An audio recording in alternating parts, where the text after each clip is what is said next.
Right, ఇక పశ్చిమాసియాలో కొనసాగుతున్న యుద్ధ ప్రభావం అనేక రంగాలపై తీవ్రంగా పడుతుంది.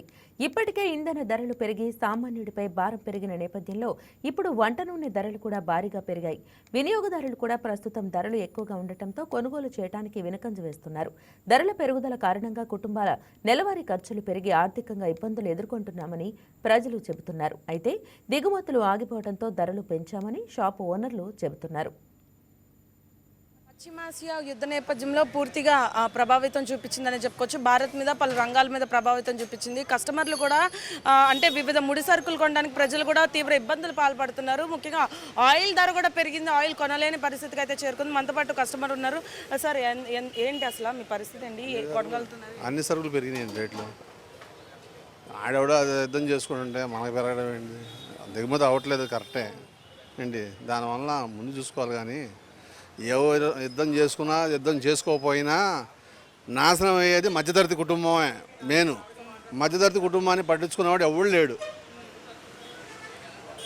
మధ్యతరగతి కుటుంబం ఇలా వ్యాపారం కూడా మధ్యతరగతి కుటుంబాన్ని నాశనం చేస్తున్నారు. ప్రతి ఒక్కళ్ళు ఏ రాజకీయ నాయకులు వచ్చినా ఆ పార్టీ కాదు ఈ పార్టీ కాదు, ఏ పార్టీ వచ్చినా మధ్యతరగతి కుటుంబం టార్గెట్ అంతవరకే.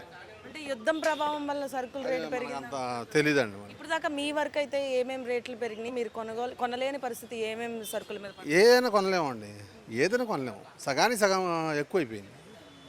గ్యాస్ సిలిండర్ పరిస్థితి ఏంటి సార్? ఇప్పుడు బ్లాక్లో అమ్ముతున్నారండి. 22,500 బ్లాక్లో అమ్ముతున్నారు గ్యాస్. మరి వాళ్ళకి బ్లాక్లో అమ్మడానికి ఎవరు ఇస్తున్నారో మరి అది కూడా తెలుసుకోవాలిగా.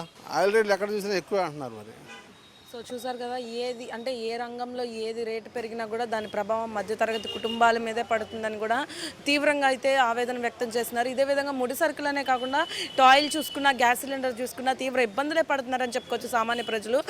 వదంతులు నమ్మొద్దని చెప్పేసి అధికారులు చెప్తున్నప్పటికీ కూడా పరిస్థితి అయితే సమాజంగా చూసుకుంటే, సామాజిక భావంతో మనం పరిస్థితిని చూసుకుంటే మాత్రం పరిస్థితి అయితే ఇలా ఉందని చెప్పుకోవచ్చు. ఇది ఇక్కడ పరిస్థితి. వీడియో జర్నలిస్ట్ సాయితో Bindu, YK news, Vijayawada. Please subscribe to YK TV Network. Please subscribe to YK TV. Please watch YK News. Don't forget to subscribe YK News channel.